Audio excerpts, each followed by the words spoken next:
My biggest thing is we're always going to fall short. That just, we're humans, things happen, but we're always going to make it right. And that to me is our biggest thing. We may mess up, we may miss something, but we are always going to make it right to the tenants and to the owners.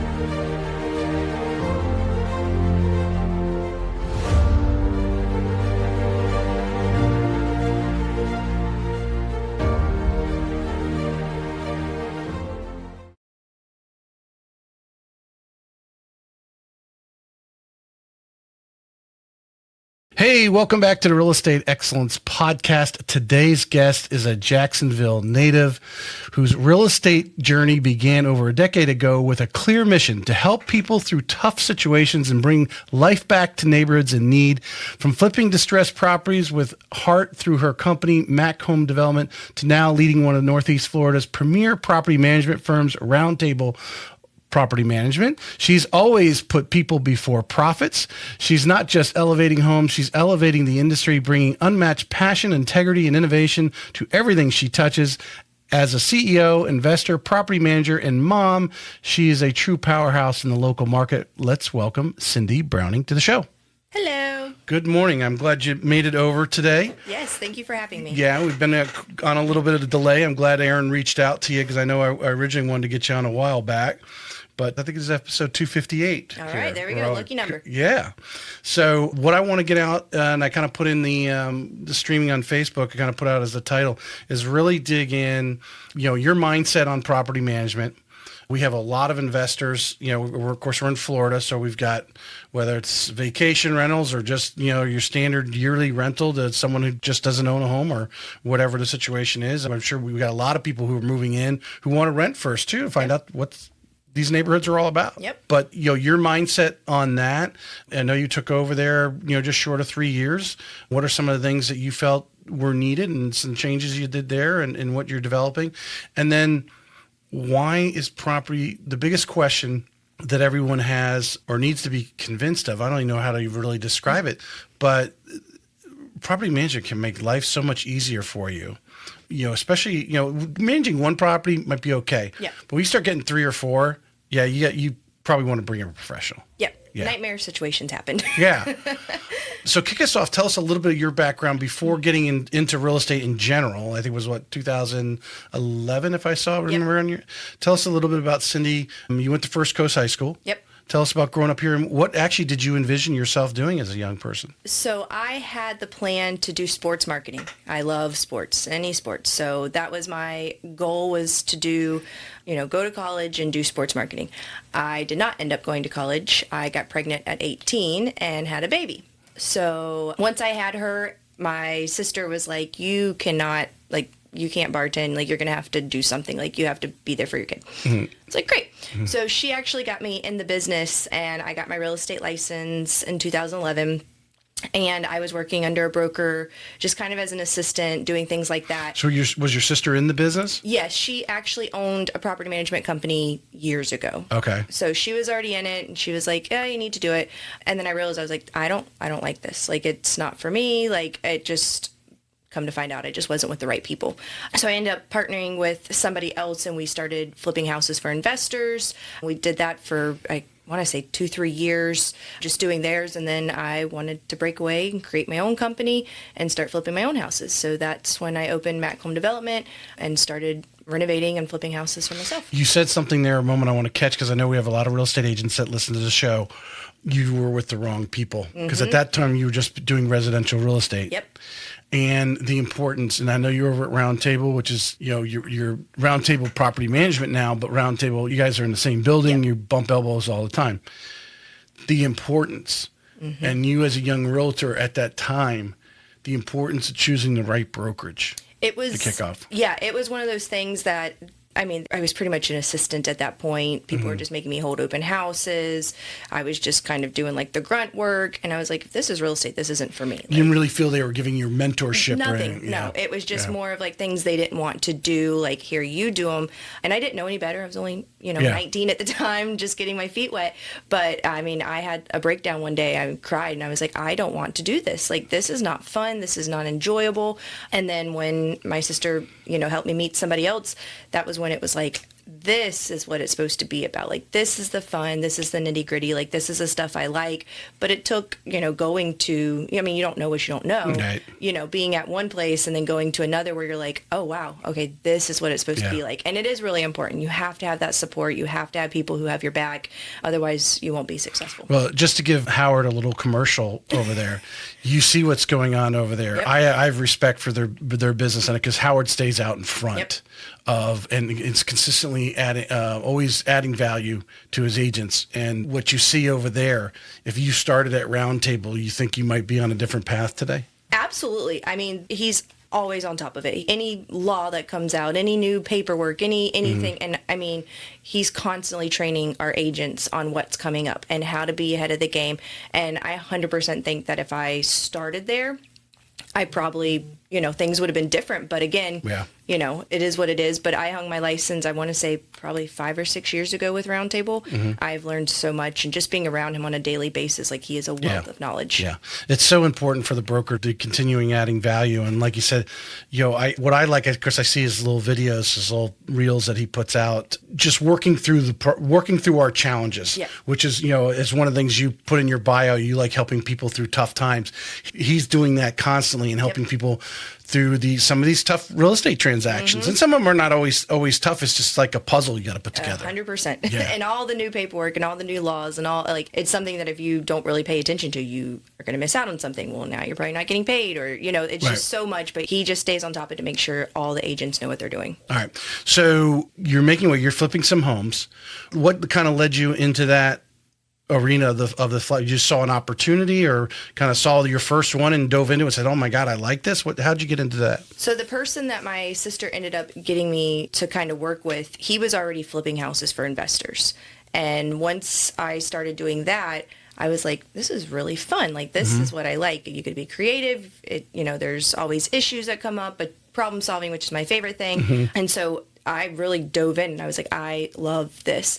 So we were buying houses off the auction block. We were buying foreclosure, short sales, all, anything and everything. I've seen some of the worst houses. I've seen some of the best houses. Yeah. But it was, I did that for years and then was like, I just want to do it for myself. Yeah. And that's when we kind of split and I opened my company and flipped houses and did great. Well, so with that experience of doing that, because you were doing that for several years before you actually got into property management. Yep.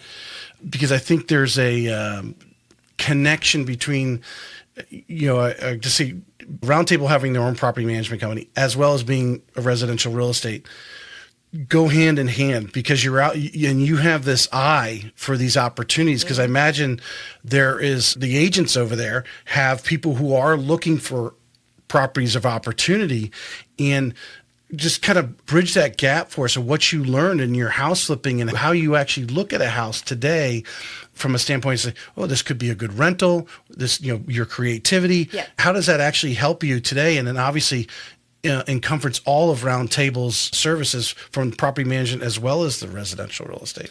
It definitely helps. I mean, especially if we have, let's say a tenant ruins a house or something like that. Like, I can go in and say, all right, I know it's going to cost about this much before we even get a bid from a contractor. Right.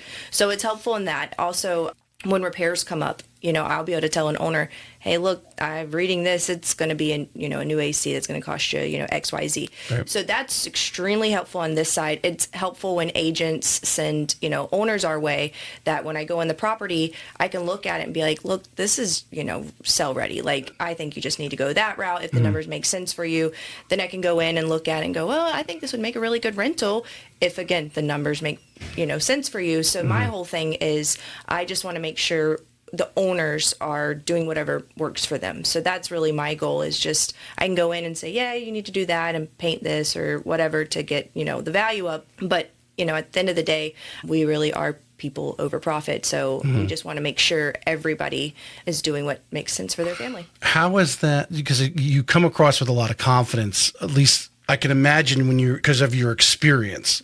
And when you're having that conversation with that landlord, like, hey, yeah, that person's been in there 3 or 4 years. We need to come in, like, hey, we need new carpet, we need AC, whatever it is. That industry you've been in and doing those things, that you're able to come in, like you just rattled off there, with a confidence in your presentation to them that you know what you're talking about. Yeah. Yeah. And I mean, that is one thing. I'm very confident when it comes to renovations. Obviously, the numbers have gotten a little different with, vendors getting expensive, materials getting more expensive. So those are off sometimes, because prices are fluctuating every single day with that. But pretty close to being able to give a pretty solid bid if I walk in a house. How often, and this is just a question just popped up, so there might be none, I don't know, but I would imagine, well, if an agent's listening to this from Round Table and they're not using you as a resource to come to you and say, hey, I've got this house, it's a little bit below grade. We need to bring it up to speed. Can you go put an eye on it? What would it take to get it up to, that sellable level or more attractive level? What little things could I do? Have they kind of pulled on that resource from you? Yeah, we have several agents who will come in, especially with the Mac home development background, even if they have sellers who are like, they're trying to figure out if they want to sell, if they want to rent, if they want to do this. Can you, go and take a look at it to see how much it would cost to put, work into it to then sell, or what you think it would cost to make it rent ready. So they definitely lean on me for information like that. And again, another advertisement for Round Table, but I just love what Howard's doing over there. And for agents that are out there right now, and we know agents are moving around, brokerages are brokerages, Howard should always be on your short list of someone to talk to as far as, what brokerage to go, but to have a property management company in-house, literally right there, neighboring offices. And, because I would imagine agents get calls, said someone, hey, I'm looking for an investment property. Yep. You've probably got landlords that are like, I'm tired of being a landlord. I'm ready to sell. And you've got inventory or recommendations that, hey, I got this guy who might be looking to sell this in a couple months. Yep. And I mean, they'll send me listings all the time. Hey, can you just do some numbers for my owner? They're still up in the air what they want to do. And I'll run those all day. I mean, it's just, they send me the listing. What do you think this would rent for? I give them all the information. Now the owner has it and they can make their decision. It really helps create a conversation, because I know one of the things communication is one of the things Aaron was bragging about you on. But when you offer those resources for an agent looking to be part of something, refer their investors who may want to buy, and then obviously turn them over to the property management side, the constant flow of information back and forth is so valuable. Yeah. Yeah. It's helpful to have everybody in one space, because they can literally send me something. I can put everything together. We can all be on the same page. If things change, that's fine. But it is really helpful to have, people pop in my office every day. I'm more than happy to sit down with them. If they're like, hey, I got so-and-so, I'm more than happy to go meet with them. So it is extremely helpful to have everything in-house, because, I get some owners who are like, I'm done. I'm ready to sell.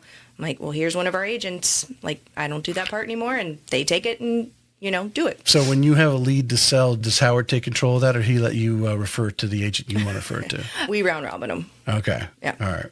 I was going to say, the agent who was feeding me is be the agent that would be fed back. So we do that. If it came from a referral agent, we always go back to them. We'll say, hey, we saw, and I keep track. I have a whole spreadsheet, and I'll be like, hey, I saw who's done that. what? Yeah, this person helped you buy this property. Please go back to them, work with them, whatever. Now, for some reason, something wonky happened, whatever, then we would round robin it out. But I keep a spreadsheet of all my agents, where they came from, and I'll be like, hey, go back to them. If anything happens, come back to me. We'll figure it out. But it always goes back to the agents. All right. So I want to dig into your ideology. You come across as a very direct person, right? Okay. And it's funny, you're from Jacksonville. Where are your parents from? Jacksonville. Are they really? Yeah. Okay. I'm from New York. People say I'm direct, says I'm a New Yorker, but hey. But they come to you to run the property management company, however that arises. You evaluate the playing field that you had. What are some initial things that you thought right away you could make impact on? So when I took over, there were just some things that needed to be cleaned up pretty much. One of our big things is communication.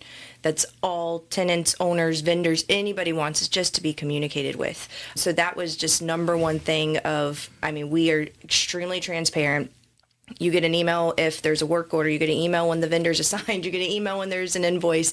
Like, everything is communicated just so everybody can be on the same Is there special page. software for a property manager for Yep. that? Yep. Yeah. So we have the software set up. We have the people in the background who do everything. But that was just one thing that I came in and I saw that I was like, that has to change. It's all people want to do is be heard. Right. So that was one thing. I mean, we communicate. And sometimes I get people who say we over communicate, but I'm okay with that because you're in the loop. Yeah. The under communication is what you find out later, and you lose business because of that.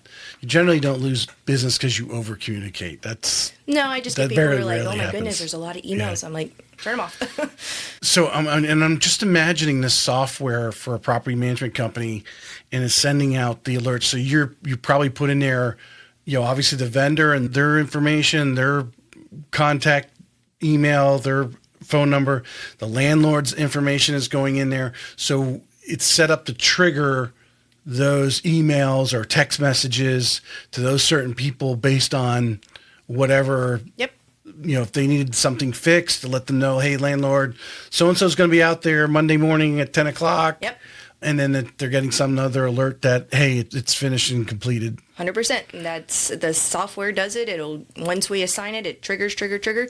But everybody can see what's going on. They have a portal that's open 24 hours. They can see anything that they need to see. So the software is really set up to actually be. Did really you transparent. feel that it just wasn't being utilized, or is this new software that you suggested to bring in when you got there? No, so we were already using it. It's a very, very powerful tool. I still, 3 years later, have not figured out all the ins and Those are outs for of it. you, Oh, if you thank want you. to try. Yeah. I still haven't figured all the ins and outs of it yet perfectly, but it's just so intricate that it can do so much, and it's a very powerful Yeah. tool. We just made it better. Yeah. No, and I imagine it's like the real estate agents have their CRMs and so forth. Yeah. There's so many things that it can do, and it can be overwhelming. But if you're on it, you take the time at least to learn the things, which obviously communication you felt was one way to make an immediate impact on the service that was being. Now, was that just your just vision that you felt that there wasn't enough communication based on an evaluation? I assume you did, or was it based on maybe some complaints and so forth that were coming across? It's a mix. I mean, in my other business, that's like huge to me. Like, Yeah. I just am one of those people, like, just communicate one way or the other. If you don't even have an answer, that's okay. Just be honest. I don't have an answer yet, but I'm working on it. And so that was it was across the board. There were some, mixed reviews about no communication, not being able to have communication, things like that. And then it was just my need to wanting to communicate all the time to make sure everybody's on the same page. That's how problems get mitigated. We don't have, bigger issues. So that was just something when I saw it, I was like, nope, we're going to utilize that as much as possible. Well, when you're working as a team, whether it's a ball club or in this case, a property manager, a landlord, vendors, your team trying to, work the project, and you can divert or avoid errors because you're communicating. Oh, you said Monday. I thought we talked about Tuesday, and then you go and get it fixed, right? Yep. I think a lot of people don't give that enough value right there just by talking out loud. Basically is what you're doing, and everybody on the team is all on the same page. And if someone's off, they can quickly get back on or flip the page, whatever. And that's why everything's in writing. CYA is probably my tagline, because I'm like, even if I talk to an owner and they're like, yeah, approve it, I'm like, nope, send me an email. Like, I want it in writing that we had this conversation. Everything's in writing. Keep it. We don't delete it. Goes into a file. Everything is just tracked. All right. Now, how many people are you managing over there? Do you have a small team, or is it just you? Nope. We have a team. We have a property manager. We have a maintenance relations, I'll call him. He deals with the invoices, the vendors.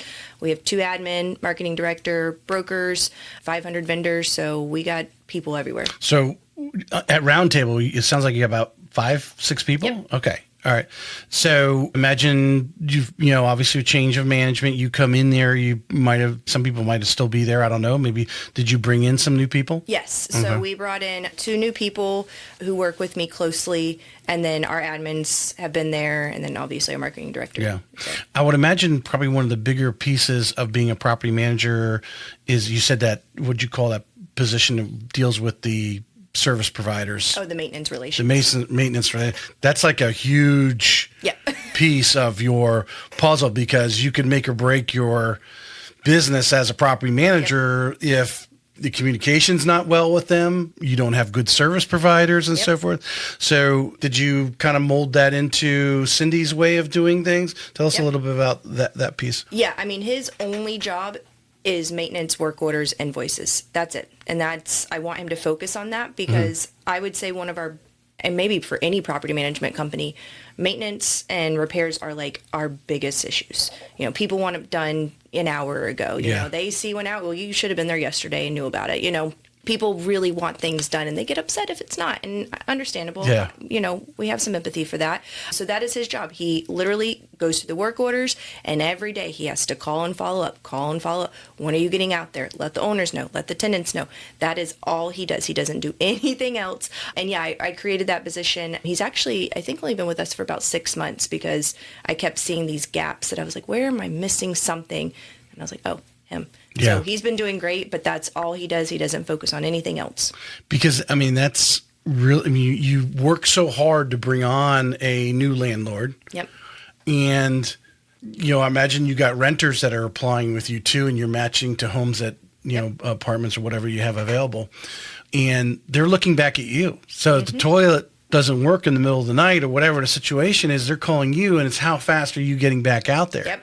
And that's either, maybe the renter is not necessarily talking directly to the landlord, but when people are moving out and you're seeing turnover, the landlord's like, why is my place turning over? Why is it? It could be their place. Yeah. Maybe it's not in a great location or something. But the other thing is the landlord's going to look at you going, why are they turning over? Are they not having a good experience? Yep. And I talked to a tenant yesterday who I was just explaining like how her move out's going to work, and, all like prorate and everything.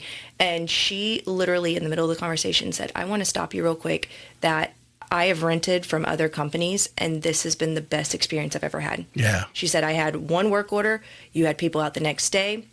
She said, you've communicated everything. She goes, I'm putting a 5-star review. She's like, I've rented from other companies, and this has been a dream.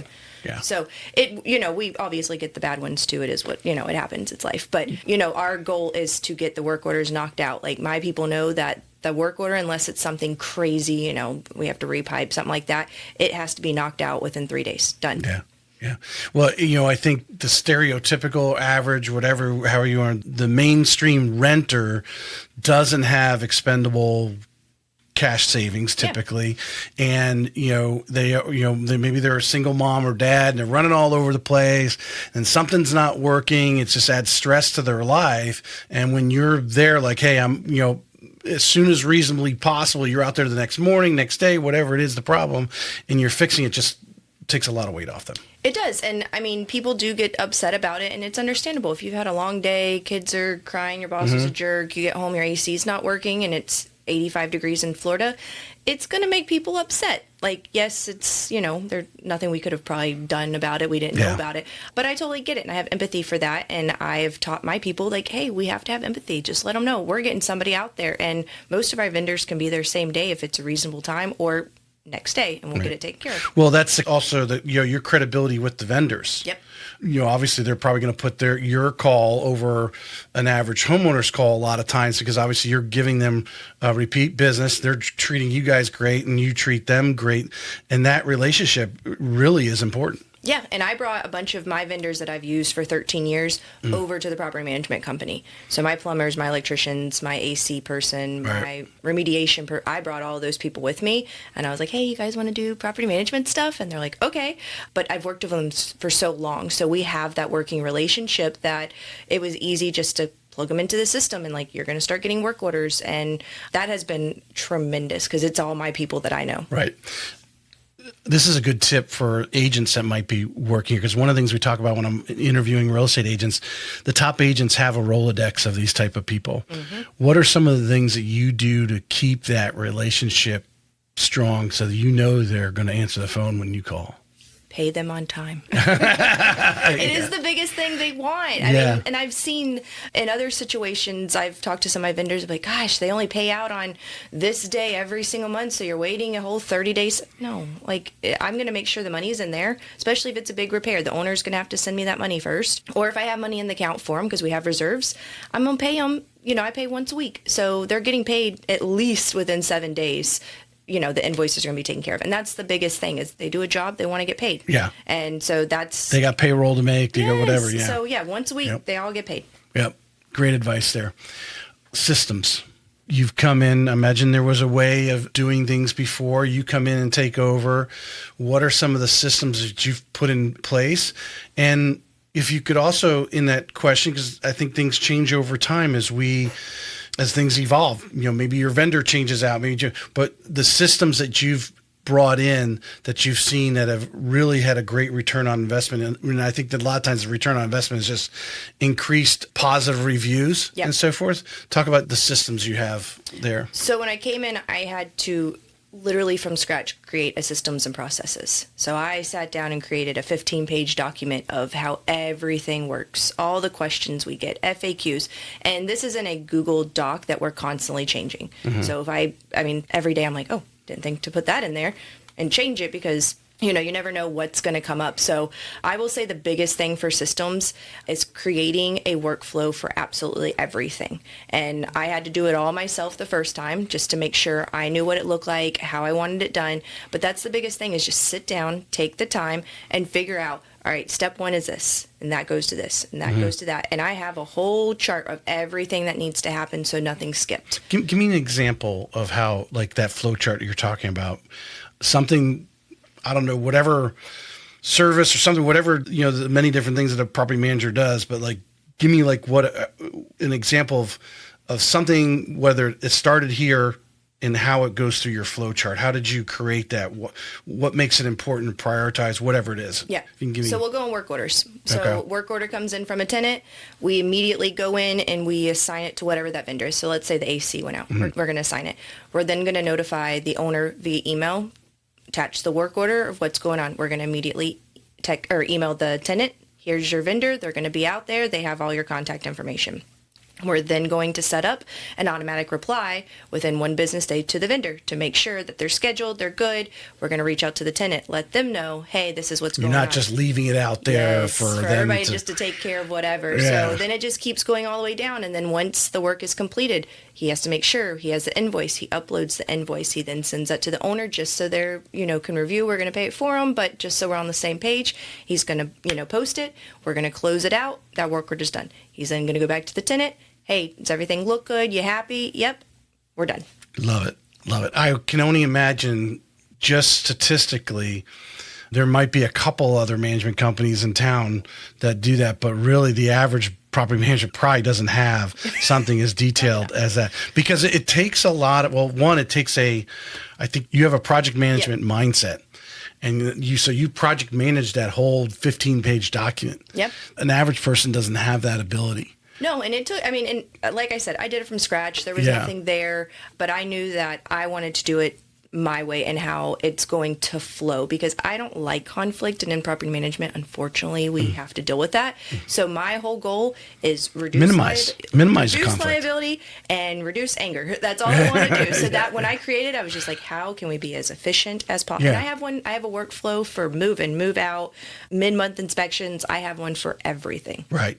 No, it's so important to be able to, in your mind, say, okay, here we have an HVAC problem. What needs to happen? Mm-hmm. Who needs to be notified? And you have to think through all of those things and evolve that process. And I think a lot of the average, I don't know why I'm getting really bad at using that phrase, but the typical person doesn't think of, hey, next morning we're following up with that vendor. Yeah. Did you schedule? Do we have confirmation? What time's your guy going to be there? Yep.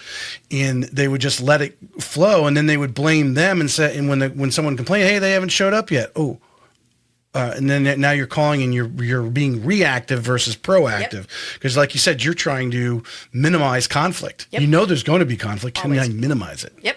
And that's why I hired one person, and that is his only job. Yeah. Just make sure everybody needs to go where they're going. Make sure we're getting, these work orders that are bigger than the amount that we usually do are approved in writing. Make sure everybody's on the same page. And that's literally, I will say 99% of our problems get mitigated because of work orders and just making sure we're following that chart over and over and over again. How often do you meet with your team to kind of review some of these systems to see if they need to be tweaked? Once a week. So we, That's a once lot. a week, we make sure that we're all on the same page. And that was a whole project in itself, a whole automation for our move-ins and our renewals. That took me a really long time, but I figured out how to do it. And if this is yes, it automatically switches it to this. And then if it's no, it automatically moves it to a different category. That took me way too long. But we meet every week to make sure they're seeing, what they're seeing, hey, is everything working on your side? Do you see changes that need to be made? Have we had anybody say they didn't like this or that? So we meet once a week to go over that. We're in a Google chat all day, every day. Just if there's anything, get that, do that. So I would say in constant communication. Yeah. Well, some things work some of the times. They don't always work for every situation. Real estate is so, whether you're a retail real estate agent or a property management, you might not see a problem. There's a problem out there right now that you haven't seen in the 100%. last 3 years, and it's going to come up tomorrow. Yep. Yeah. So, do you have the workflow for it? Now, obviously, you have the workflow for a lot of other things. Most likely, you could plug in any other situation into that workflow and probably work. But maybe at the end of the week, you go, you know what? Next time we have that situation, we should do it this way. Yep.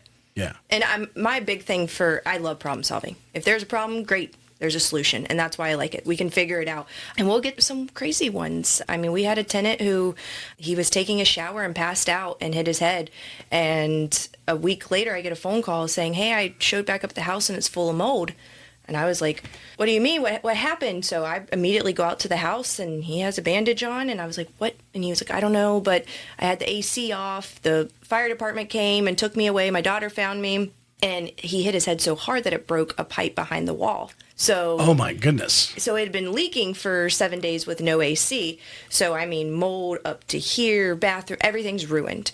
And I was like, oh my goodness. So, of course, immediately, owner, you need to get insurance. Mm-hmm. This is a problem. So we get them, and the insurance company goes out there, and they're like, no, we're going to deny this. It wasn't, it's not a sudden loss, their favorite word. Sudden loss. And so I was like, okay, hold on. So I called the fire department. I was like, I need a record of this address. You can redact everything from it. I just need a date and that you were time there. Call. Mm-hmm. For $1. They sent me that paper, and I was able to give it the insurance, and they took care of the whole claim. So it was one of the crazier things that I saw that I wasn't expecting, obviously. Yeah. And I don't do, I think that was my first insurance claim I ever had to do, but it worked out perfectly just because in my mind it was like, okay, hold on. They're obviously going to want to deny. That's, they don't want to pay for it. How can I prove that, this actually was an accident and that he was hurt? Mm-hmm. That one paper, insurance paid for everything. Cool. Let's talk about that part of, do you require the renters to get their own insurance? How does that work in the investor landlord world, and obviously then bringing in a property manager? So owners have to have insurance. It doesn't matter. Even if it's paid off, I don't care. You have to have insurance, liability. Renters don't have to because most renters' insurance only covers their items. It doesn't cover the house per se. So it's strongly suggested that they get it, but it's not required unless it's, we have $1 million house. Of course, that one, no, you have to have insurance. So let's just say because my wife and I have some condos. The renter, well, like you said, the guy fell in I don't know how he hit the wall so hard he actually busted the pipe. That's just amazing. Yeah. And he's still alive. Yeah, he's still alive. Yeah. But overflow the bathtub, I guess that's probably one, right? And leaks down to the floor underneath. Whose insurance is really covered? If someone had renter's insurance, does that come in because they're the one who left the water on? Or really it's the homeowners? It really depends on what that policy says. So most renter's insurance is just their items. But that's why owners need to have insurance on the property because when you rent out your property, there's always a risk involved. I mean, that is just, you have Yeah. random people living in your house. If it's a tenant issue and they have insurance, then obviously they can use it, whatever the case may be. But most of the time, it's the owners who end up doing their insurance claim. Because the renter's just getting some basic insurance policy, just covering their things if the place was to burn down. Yep. Versus if they actually caused a catastrophic issue. And now we can always charge them for it. Now, 99% of the time, we won't see that payment back. Right. But you can still charge them for it. I mean, most people don't have $20,000 hanging around, to fix something like that, but Right. you can still charge them for it. Right. From a landlord standpoint, for as far as the insurance is concerned, what are recommendations especially when you take on a new landlord into your portfolio? What are obviously I'm sure you're reviewing their insurance and so forth for them. Yep. That they have a landlord policy, not their primary. You might have been in their primary residence yesterday, but today it's a rental property. Yeah.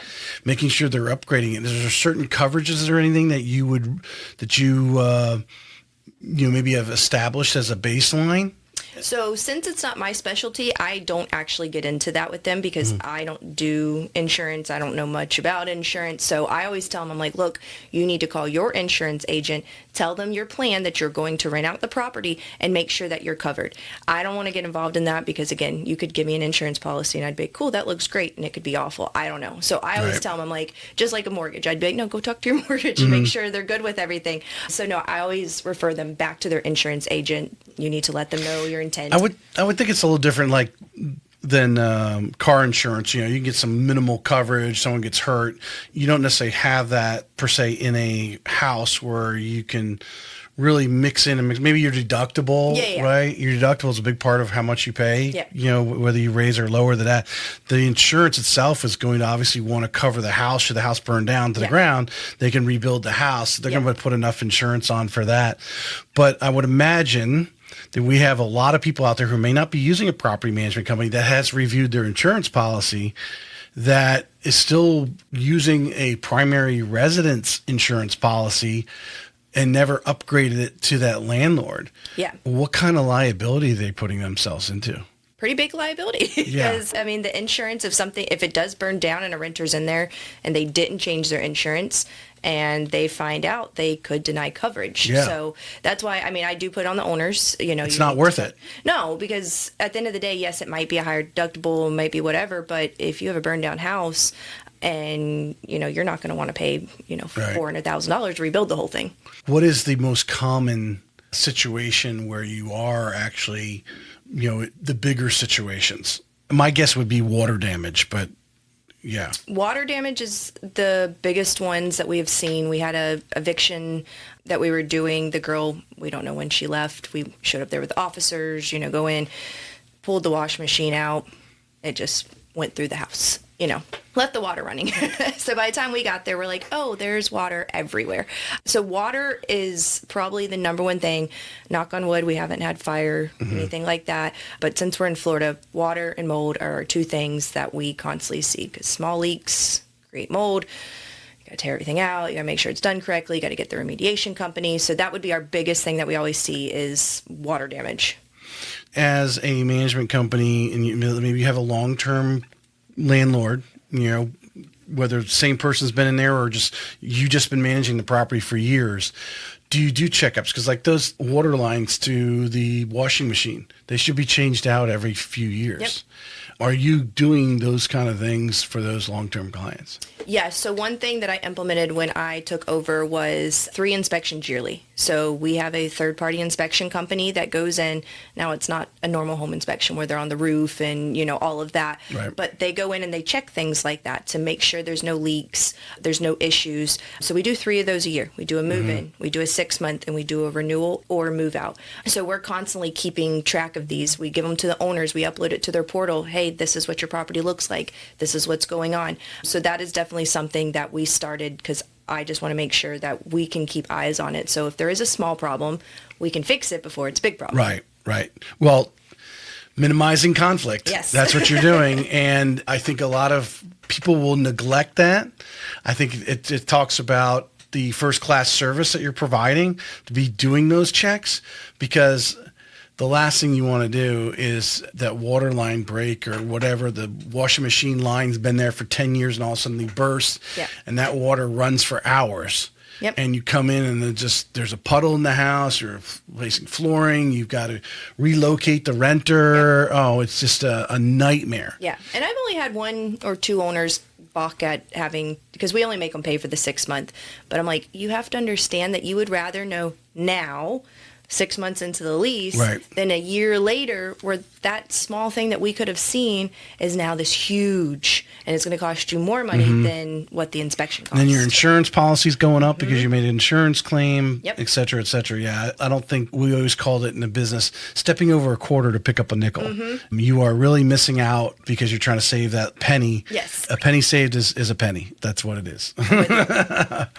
This is a good question here. I've got, and since we're on this kind of topic, many landlords are scared of being nickeled and dimed by their property managers. How does your pricing structure? Because I would imagine, like you said, this inspection, when you're bringing on that new customer, you have, these are the services I'm going to provide. I'm going to charge you this at these times and so forth. Yep. Tell us, have you structured that to make it, I guess, more landlord friendly, that, obviously from a sales standpoint, but obviously people like to keep things simple, stupid too. I'm with you. Yeah. One thing that I will say, and I don't know, I know a lot of property management companies do this. I'm not going to say all because I don't know that, but they upcharge on repairs.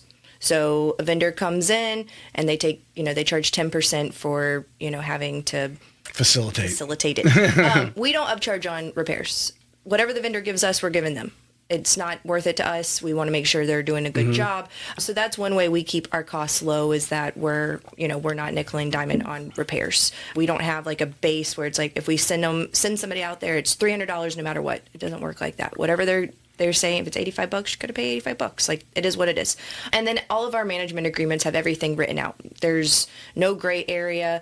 I mean, I get people who's like, why did I get charged? I'm like, please read page 2 on line E. Everything's written out. Like, again, very transparent. You know what you're paying. You know what your management fee is. You know what your placement fee. You know what your renewal. Everything is in there. So, again, just making sure it's all in writing. We're all on the same page. And we don't have any issues with people being surprised. Again, I would say our biggest things were repairs. But now that everybody's in the loop, it's not like when I make monthly payments, they're like, why is $300 coming out? It's like, well, you knew about that a month ago because we sent it to you. Right. So just being transparent, all on the same page is definitely, I would say, the way that we've fixed a lot of issues with that. Yeah. Well, I really like, because I have seen a property management company that does mark it up. And I often wonder, especially when there's a, landlord's not around town, maybe they're up north, wherever they're at. Yeah. They're trusting you to do the things. And then you're sending them repair bills for stuff that they don't even know needed to be repaired, but you told them that needed to be repaired. So they trusted you that you're keeping an eye on their property. Yeah.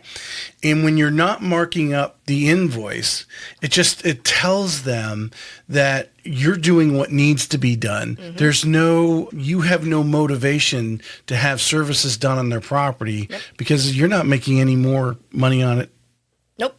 And I will never upcharge for repairs. It's just, for me, it's like, if the vendor goes and does it, then that's what you deserve to get. Right. Just because my person made a couple phone calls and did a couple things, but we're not going to do that. We want your business. We want, to keep you happy. So whatever they're giving, you're going to get. If someone's shopping property management companies, I imagine there's some sort of whatever standardized fee based on the rent, whatever. You have a bottom line that, hey, it costs us this much to watch your property, manage your property. Do you find yourself, when people are shopping, telling you, hey, you are the cheapest, so we're going with you, you're middle of the road, or maybe you're slightly more expensive? I would say we're middle of the road. Yeah. I know other property management companies are a little higher than us. And I'll get people who are like, well, XYZ told me that they would do it for whatever percent way lower than ours. And I'd be like, okay, you go with them, because I know what we I guarantee provide. they're marking up the invoices, well, though. I know what we provide. I know that things are going to be taken care of. Like, I have my hand in everything. So that's perfectly fine if you want to go the cheaper route, but cheaper is not always better. So I'm fine with that. And I've lost people because of that. They want that that cheap as they can get. And I'm like, but that's not what we're trying to give here. Well, the point I want to get across to anyone who's listening is if they are significantly less, you have to look, are they marking up those invoices? You're probably not even asking that question, and they're not going to tell you, because a lot of property management companies do that, mark it up, whatever, and they're going to find things that are wrong with your place. Oh, this needs to be fixed. Oh, the AC needs to be checked 3 times this year and all this, because it's 7 years old or whatever. Yeah. They're going to find reasons to put those guys in there because they're making that 10, 15%, whatever it is there. And I think that's a really good question when shopping property management companies. And I imagine that's obviously something that you put out front that we don't mark down, where the people who do mark them up don't say that. They don't actually mention that part of it. Let's talk about your tenant placement. Your process there. I imagine you've created a system. Have you improved on the system over the last 3 years? Or what do you think where you're at with that, and just how that whole process works for you? Yeah, so tenant placement, the only thing I really had to do with that one was just put it in a workflow of how it needs to go. But just tenant placement, if anybody doesn't know, is where we find the tenant, we background check, we screen them, we do the leases, all of that, and then the owner self-manages. Are you guys advertising that you are a property management company, or do people just come to you, say, hey, I'm looking for a house? Is that what often happens? How do you actually get that tenant a lot of times? So we get all of our tenants through our marketing. It's on our website, it's on MLS, it's on all the other websites, on socials. So yeah, for tenant placement, we do the same type of marketing, professional photos. We have a designated showing agent. We put it all out there, and then once we get an application, we do all of our stuff, and literally pretty much it's like we do everything for the owner until it's like right before move-in, and it's like, all right, here's their information.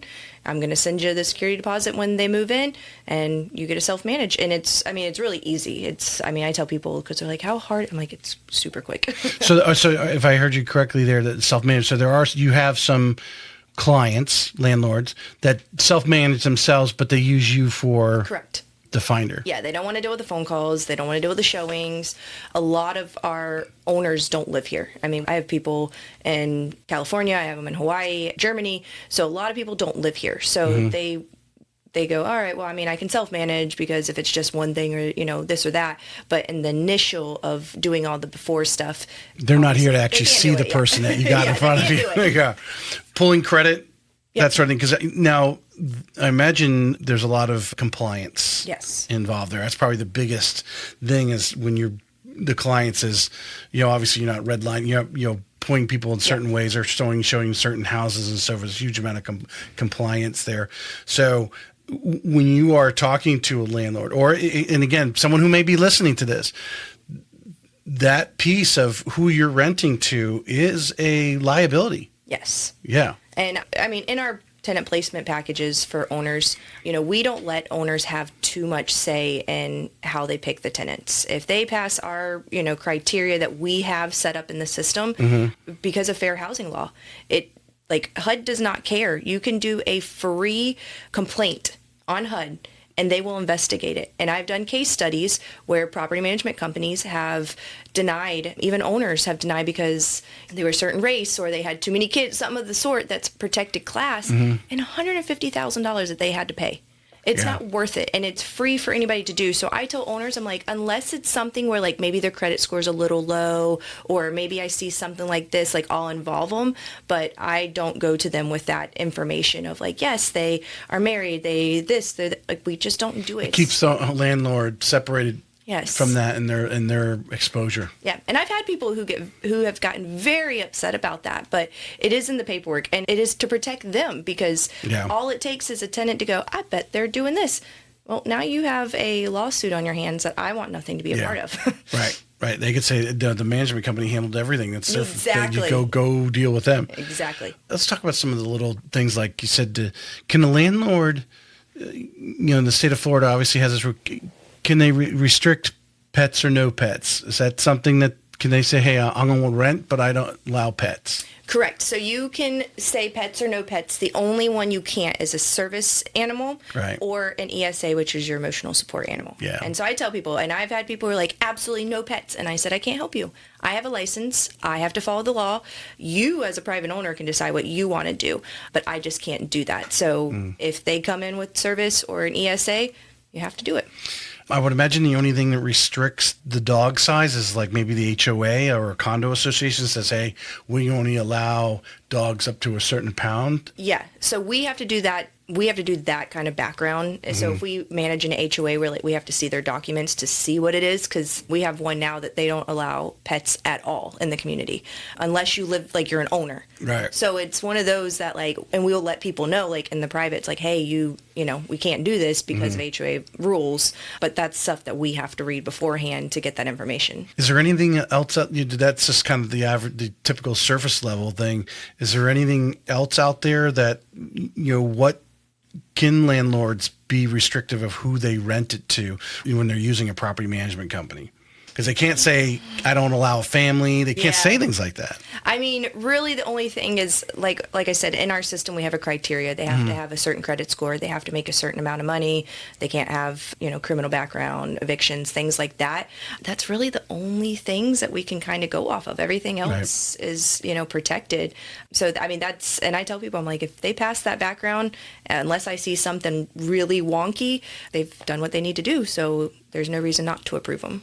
Do you find some landlords get a little too attached to their property from the standpoint they want to kind of put some of these restrictions on? It's like, dude, do you want an investment property or not? my favorite one, and I had to really tame my face, as I was at a house and she said, I only want a good Christian family. And I was like, oh no. And I was like trying to keep it together, and I was like, we can't do that. And she was like, no, they have to be. And I was like, I can't help you. I'm so sorry. And it was like one of those, like I had to keep my face together of like, oh no, we can't do that. It doesn't happen often, but when it does, I'm like, oh, well, so when you correct them, do they realize the situation, or what was like this lady's? Because I imagine you corrected her. Yeah, she did not care. And said, "Hey, I cannot restrict it." She just insisted. She was set in her ways that she had, I would say, church stuff all over her house. I mean, I wasn't shocked. I shouldn't have been shocked. She was gun-ho that was what she was going to do, and I'm all right. Well, I can't help you because I'm not asking anybody about their religion background ever. Yeah. I'm not going to do it. So I bowed out and said, it's all yours. You can do it, but I can't help you. Now, as an individual owner versus using a property manager, just landlord directly to renter, what's the laws on restrictions like that? There are certain ones that if you just have one house, it doesn't qualify. I think you have to have like at least 4, 3 in one little area. Right. There are certain things, but if you're just a private one, just a one-on-one, you can do whatever you want. They don't. Yeah. No one's really going to butt into that because that's the he said, she said thing. And I can imagine. Yeah. I want to dig into, because you guys have, and I saw on the website. So again, agents who are listening right now, maybe your brokerage doesn't have a property management side. Maybe you have a property management side that's not really that good. I don't know, whatever it is, but you guys have an actual referral program. So talk to the agents who may be listening on the referral program where they have an investor who wants to, have the property managed, and why they should recommend Roundtable Realty, and then how do you guys handle that? Yeah. So we do have an agent. Whether the agent's with Roundtable or with any other broker. Our referral program goes to every agent. We actually have agents from other brokerages who send their people to us. So we do have multiple brokerages that do come to us. So if we get a referral, we're going to send that agent a 20% referral fee when it gets rented out. Again, I have my spreadsheet of everything. The moment that owner says 20% of the rent, so of 1 month's rent, yes. Okay, all right. Yep. So we're going to send them that when it rents out. I'm going to keep that spreadsheet. The moment that the owner goes, I think I'm done, I want to sell, I'm going to look and go, oh, Sally, and I'm going to say, hey, Sally, if you still talk to her, I'll put them in an email together. He's thinking about selling. Whatever they do, fine. So we always give it back to the agents to keep their pipeline going. Mm-hmm. You answered that so quickly. Threw me off. Because I'm going to imagine that probably comes up fairly often, that they're asking about it. So you're going to basically take the ball from the referral. Of course, the agent should still be contacting the owner because they're still their client. Yeah. Because my first thought is, I'm with XYZ brokerage. I'm going to send it over Roundtable Property Management. They're just going to, if something happens, they're just going to refer it back. But if you don't have a property manager or property management company that you've got any sort of relationship with, you don't know where that lead's going to go. Yeah. And that, I don't sell properties. I stopped doing that 3 years ago, and I don't want anything to do with them, to be honest. So I am always happy to say, oh, I can see that you and so work together, put you in an email and let them figure it out. Now, if the owner for some reason's like, I hated that person and I never want to see them again, that would be a different conversation, but I've never had that happen. So I always send it back to the agent and let them do what they do best and sell the property. That actually leads back under these last two things, the importance of the agents. The agents who are listening, you have that Rolodex of vendors, HVAC company, whatever, the repairman that you can go into fix property, but to have a relationship with a property management company. And if you're a new agent right now, because I imagine you probably go in and talk to the agents at Roundtable Realty, whatever new things are going on, or just to say, hey, I'm here. Yep. If you're an agent out there that is not savvy on how do I do this handoff? Yeah. Or, hey, I want to sit down with Cindy and learn a bit, because if I refer Cindy, I want to know who Cindy is. Yeah, of course. So, the agents are listening out there to reach out to you. Yep. Because I think just as much as you have that HVAC repairman, you need to have the property management company, because you are going to get that call. And if you haven't already established a relationship, you may feel a little awkward the first couple of times. Yep. So to reach out to you, maybe have some coffee or lunch with you and 100%. talk about that, because if especially right now, I think you guys probably see, the listings are growing. Yeah. Obviously the listings are growing because there's not as many buying as there are listings going on, but there's a lot of listings out there. Yeah. So you have some time right now. If you're, and of course, I do know some agents are going crazy with these listings. They're going out to 2 or 3 appointments for more a week, and some of them on the same day. To take some time to reach out to you, or if you're doing some sort of training or social, to come out and actually, how does a property management company work? Yeah, 100%. And I think it's good to have it in their back pocket, because if they do have a listing appointment that they're going to go to, and the owner, maybe the initial conversation was like, we're not sure if we want to sell, we're not sure of our options. Right. Well, now you can talk to me. I can put together a whole comp sheet for you, what these numbers look like, give you the fee structure. So when you go to that listing appointment, you say, all right, here, Mr. Seller, this is what it could sell for. And if they're like, you can throw out that one too and say, well, look what this, I did this for you too. And I got a property management company that'll take it over for you, so you don't have any headaches. Because I think that's the fear of a lot of people, why a lot of people don't have investment properties, is this fear of the renter's going to destroy their home. It happens, but... Yeah, okay, it does happen. It does happen. How often does it happen? Not that much. I mean, last year we had one eviction out of 175 houses. So, we have. Was that the one with the washing machine? And and who knows if that line broke after whatever. I will say, she may not have been a bad guy. I think that it was just probably an oversight, but it only happens once a year out of all the properties. So it's not all the time. I own my own rental properties, and I have the best tenants in the entire world. So, I like it. It's not for everybody. More what you said earlier, that some people are so attached to their home. Those people are a little trickier, because they are just those memories, those everything in that house. So it makes it a little harder, just because they're really emotionally attached, where we're not really emotionally attached. We're more, problem solving, business side. What can we, how do we fix it type thing. Yeah. That gets a little bit more difficult, but it's. Do you help because I mentioned you have some more savvy landlords than others. And from, like you said, when you were mentioning there, an agent to sit down with you, or maybe even I would suggest even just a social, and to have that preparation, because I imagine you help a lot of them out. Hey, what kind of rent can we get here? Obviously a lot of them, when we order, if we're doing a loan on an investment property, we're getting a 1007 rent schedule, type of thing. But I imagine, enough to know what a going rent should be for that size house in that neighborhood type of thing. So helping them with that, and then showing them the expenses, and obviously knowing what their current, mortgage is and so forth, and showing, hey, you can actually make a little bit of a profit. Here, which I think right now with the interest rates as high as they are, if you're breaking even, you're probably in good if you're having to take a loan. Now, if you've got a loan that's 5 years old and you got a 3% interest rate, you can actually probably put some cash in your pocket on a monthly basis. Yeah, and that's why it's good just to contact, because I will come up with a whole professional look and everything. So you go in and you know exactly what you're talking about, and they're gonna be like, whoa, hold on, I didn't even ask for that, but you brought it. And then obviously we'll do kind of a handoff if they're like, I want to know more about this type thing. But it's definitely just good to have. The more information you have, the better. Well, it adds third-party credibility. Yep. That if you're an agent who's, maybe you're an agent and you're savvy at this stuff, and that's great.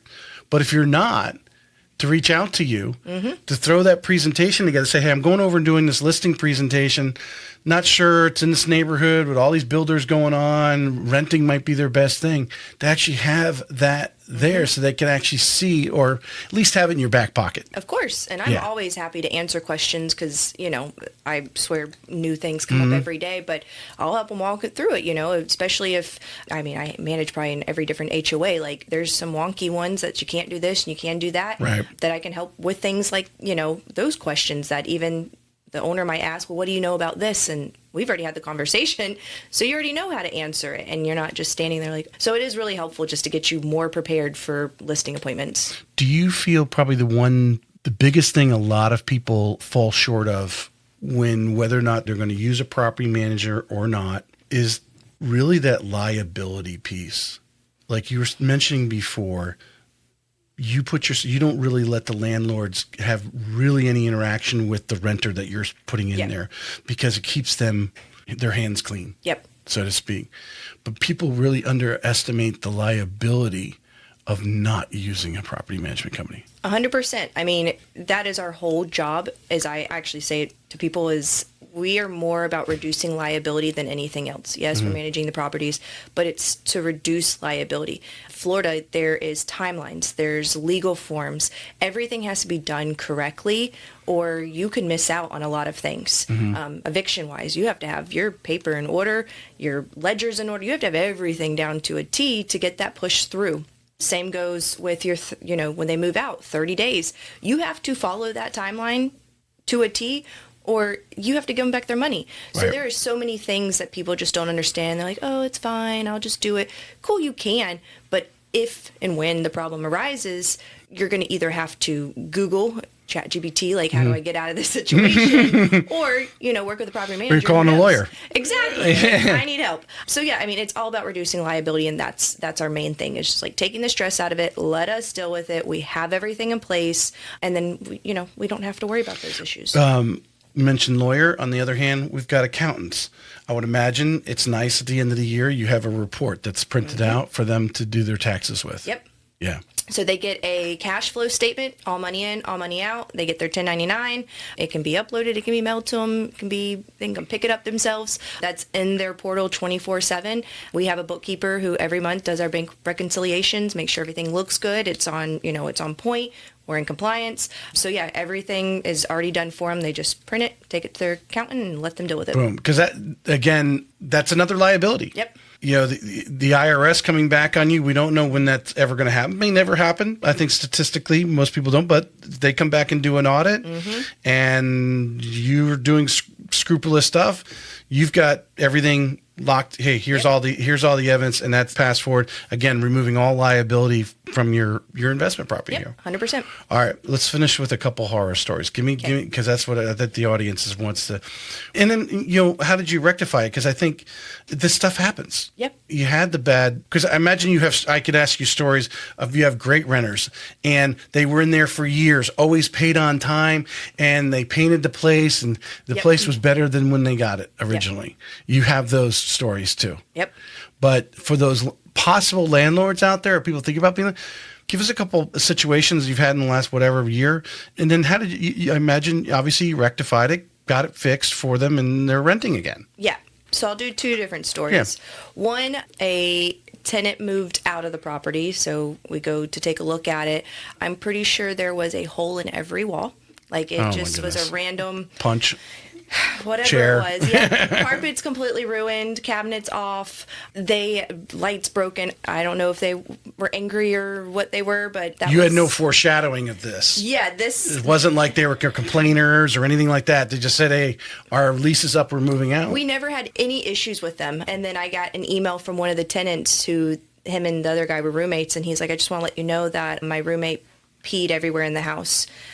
And I was like, cool, thank you for letting us know that. So I think they had some kind of splat, went separate ways. But yeah, that was interesting to go in and find all of that because I was like, that was not necessary. Something I did back, probably when you were in elementary school, my cousin and I had a carpet cleaning company. And I remember one job management company sent us out to, the basement was carpet. This was up in the Northern Virginia area.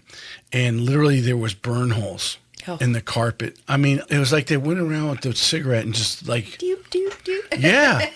I mean, it was unbelievable. Yep. And it was like, and then on top of that, come in with just shoes that were just covered with mud, because that's literally what it was. I mean, no way you could rent that place out again without replacing that carpet. Yep, and we've had to do full renovation on that property. Lots of cleaning, obviously.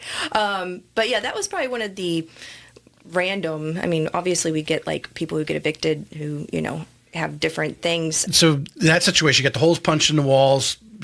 So you go in with your expertise, and now you're creating a report for the landlord. Correct. This is what we need to fix. This is my estimate on our cost. Yeah. So we always have that third-party inspection come in, same as we did the first time, same as at 6 months. So we have all the reports. They do their thing. Once we do that, I'll go in, see what needs to be done, get the vendors out there. Hey, and I'll blue tape it. I need this, this. Let them know what they need. We'll get that together, send it to the owner. Hey, they have $1,300 in a security deposit, but it's going to be $6,000 to get this back. Like, what do you want to do? And of course, they'll be like, all right, I'll send the money, do it. So then we project manage for it, get it back up, get them re-rented.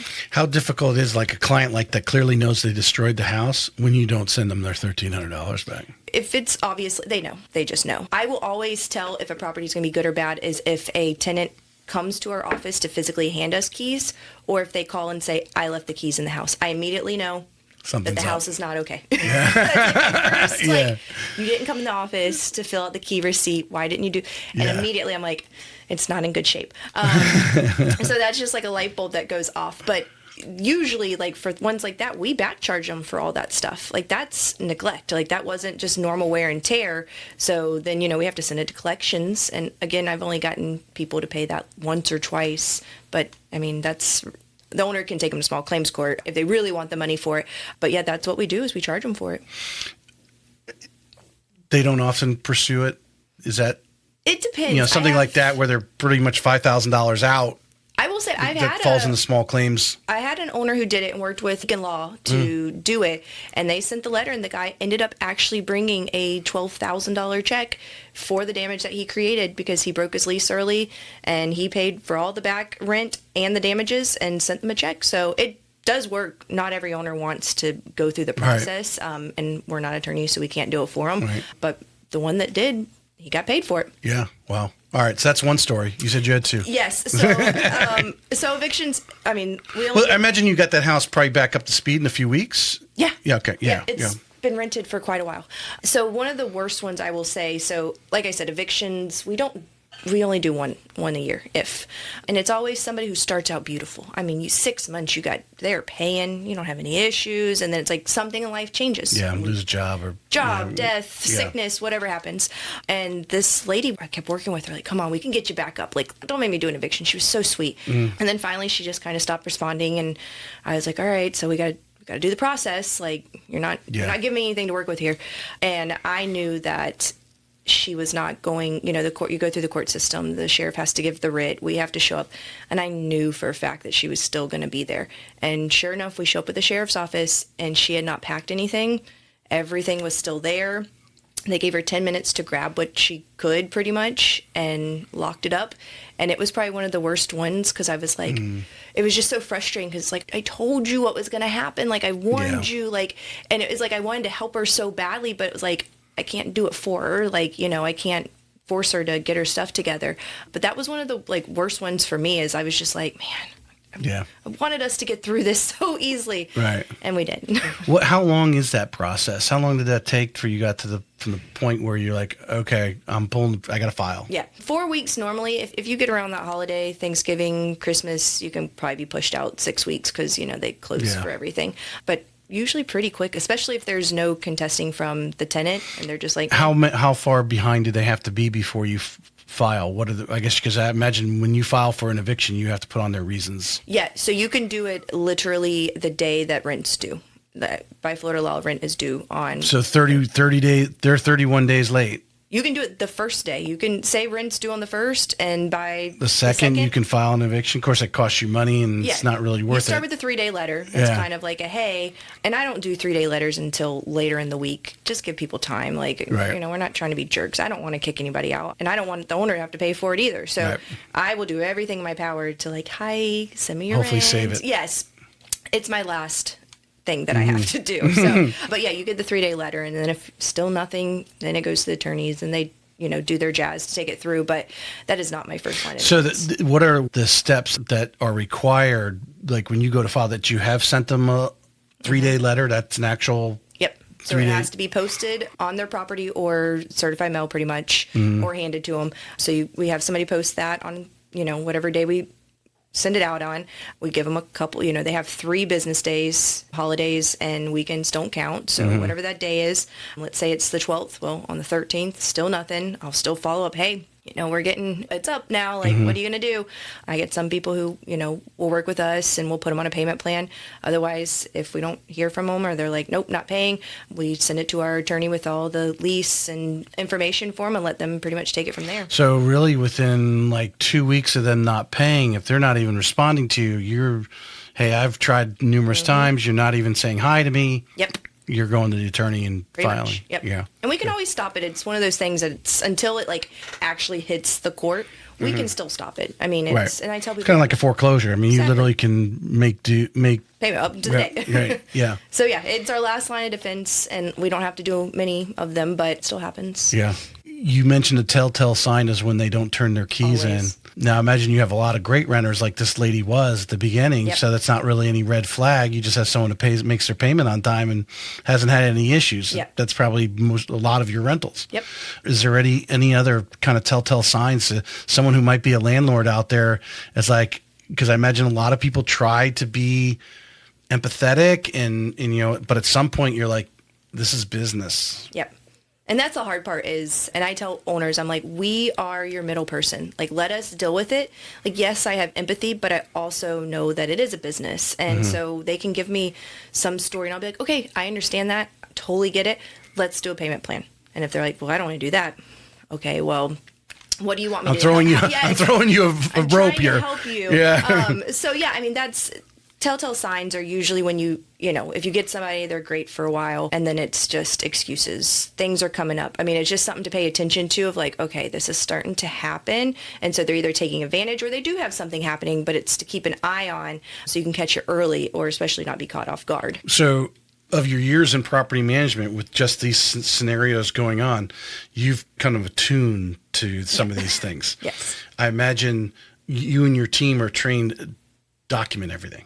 100%. Every conversation you have, hey, I called them and... Yep. Yeah. We have notes. The system lets us email, text, everything. So everything that we do is already in there. And if it is outside of that, like maybe through our regular email, we don't delete. Put it in a file. Like we keep everything. So if there is a time that it comes up and it's like, well, you said this and all right, let's pull the receipts and we'll, start talking about it. But yes, we document everything.